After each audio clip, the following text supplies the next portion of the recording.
1950 से सुनते आ रहे हैं कि हमारे इदारों में इस्लाहात की ज़रूरत है, इस्लाहात होनी चाहिए। कुछ जगहों पर हमें नज़र भी आई है, एंड देन जो इस्लाहात होती है उनके ऊपर भी जो है ना सवालात उठते हैं, तहफ़्फ़ुज़ात का इजहार किया जाता है।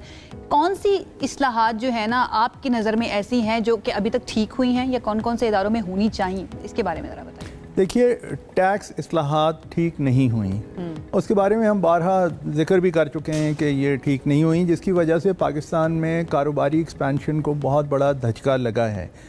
और इसमें एक तो लॉन्ग टर्म कंटिन्यूटी की ज़रूरत है और उसके अलावा एक्शन की ज़रूरत है। कितनी तो हम सुन चुके हैं कि जी हुकूमत के पास डेटा तो मौजूद है एक्सपेंडिचर पैटर्न का, लेकिन उस डेटा का क्या फ़ायदा है जब तक कि उससे आप लोगों को टारगेट ना करें।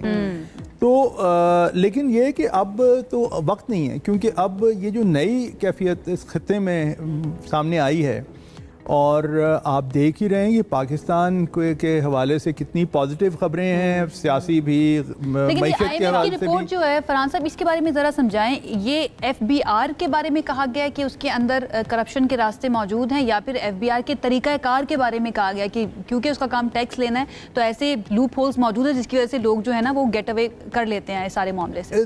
असल में इसके दो पहलू हैं। एक तो FBI के बारे में कहा गया है कि इंटरनली FBI में इस्लाहात की ज़रूरत है, और लेकिन टैक्सी निज़ाम में भी के बारे में भी कहा गया। अब सूबाई सतह पे जो इस साल ज़राअत को टैक्स लगा है, उसके बारे में अभी से शुकूक व शुबहात हैं कि उसकी करप्शन कैसे हो सकेगी, कितनी होगी, नहीं होगी। उसमें कुछ ज़रूरी मईशत की भी मुश्किलात हैं, और उसमें मुल्क के मजमूई निज़ाम का भी मसला है। लेकिन मैं फिर ये कहूँगा कि ये जो हिंदुस्तान की कैफियत है टैरिफ्स की, ये हमारे लिए एक सुनहरी गोल्डन अपॉर्चुनिटी है। और इससे फ़ायदा उठाना किस तरह से, कौन